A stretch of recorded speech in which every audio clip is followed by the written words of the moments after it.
Ilan regrette et s'excuse auprès d'Adixia après sa story d'hier et son clash avec Isabeau via les réseaux sociaux. Il se sent seul et isolé en taclant même Magali Berda.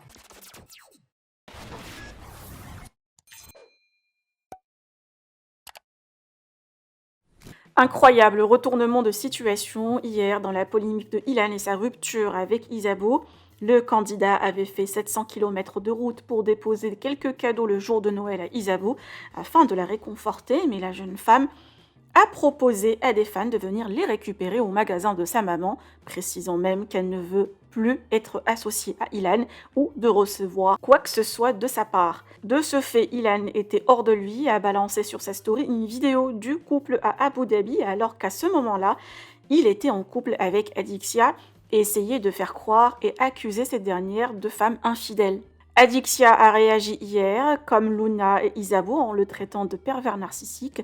Ilan n'ayant pas supporté les stories de son ex, a commencé à balancer sur Isabeau et Luna. La jeune princesse avait même l'intention de tout révéler aujourd'hui sur la fameuse histoire de Ilan avec la vidéo, ce qui a poussé Ilan à clasher Magali Berda et son agence, ainsi que tout le système, en voulant tout dévoiler en détail. Aujourd'hui, le jeune homme a repris ses esprits, surtout après les commentaires désagréables reçus par les internautes, notamment son comportement vis-à-vis d'Adixia. Le candidat a pris la parole aujourd'hui en regrettant et s'excusant auprès de cette dernière et de préciser qu'il est perdu depuis 2 mois. Je vous laisse avec sa story. Que pensez-vous? Partagez avec moi vos avis en commentaire et n'oubliez pas de liker la vidéo et de vous abonner à la chaîne. Vous allez bien. J'ai décidé de vous parler un petit peu là, sans prendre de pincettes, vraiment sur ce que je pense et ce que je ressens, quitte à être jugé. Mais parfois, on essaye toujours d'adapter la version un peu réseaux sociaux qu'on veut, pour éviter d'être jugé, pour dire ce qu'on veut. Là, je vais vraiment dire les choses comme je le pense. Et celui qui comprendra, tant mieux. Celui qui comprendra pas, bah tant pis. Premièrement, je tiens à m'excuser auprès d'Adixia. Parce que, bon, même si c'est une relation qui date de longtemps, et même si elle n'était pas investie dans notre relation, j'avais pas à faire ça. Après, il faut savoir que c'était pas une tromperie en mode, voilà, juste j'ai envie d'avoir une autre meuf. C'est que, voilà, on était tombés amoureux euh, et ça s'est fait comme ça. Bref, je m'excuse auprès d'Adi. Voilà, ça ne devait pas se passer comme ça.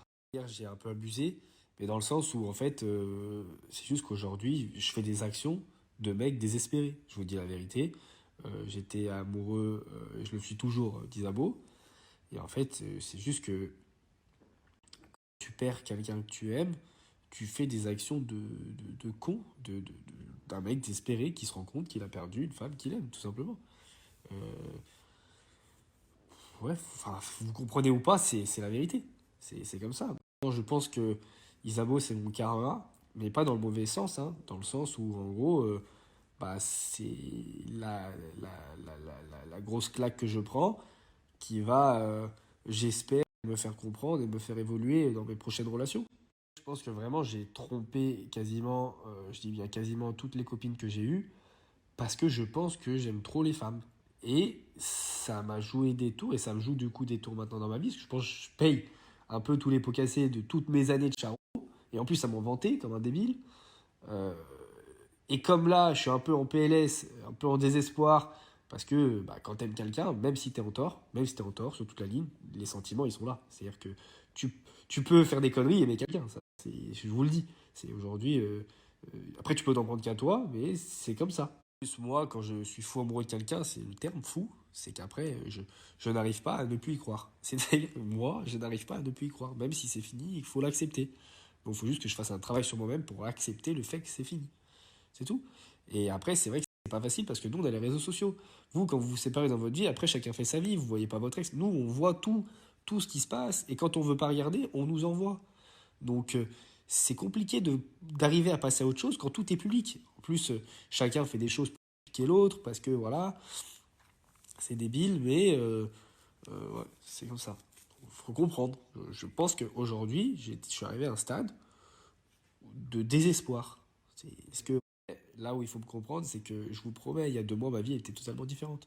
J'étais sorti un peu des réseaux, je vivais ma petite vie avec ma petite meuf tranquille, on avait plein de projets, et du jour au lendemain, parce que quelqu'un ouvre sa bouche, tout s'écroule. Et du coup, tu perds un peu tout ce que tu as, tous tes repères, tous tes piliers, tous tes projets. Du coup, c'est compliqué après d'avoir les idées lucides, tu comprends? Euh, et parfois, tu fais des actions de fou parce que tu deviens bête, limite, tu vois. Mais il faut comprendre. Tu passes dans ta vie, tout va bien, tout est super bien et tout, là, t'es au max. Et d'un coup, je suis pas tout perdu. Grâce à Dieu, financièrement, je suis tranquille pour très très longtemps. Et ça va, tout se passe bien. J'ai pas que la télé, pas que les réseaux sociaux qui me permettent de vivre. Donc du coup, ça me permet d'être tranquille de ce côté-là. Mais en fait, c'est juste que sentimentalement parlant, t'as beau avoir de l'argent, quand t'es triste, t'es triste. Pas que la télé, pas que les réseaux sociaux qui me permettent de vivre. Donc du coup, ça me permet d'être tranquille de ce côté-là. Mais en fait, c'est juste que... Enfin bref, j'ai essayé de vous expliquer les choses en étant le plus transparent possible. Essayez de passer de bonnes fins d'année. Voilà, je vous le souhaite vraiment. On va dire que l'année 2021 pour moi, elle n'a pas très bien terminé. Et ben, on va essayer de faire mieux l'année prochaine, tout simplement.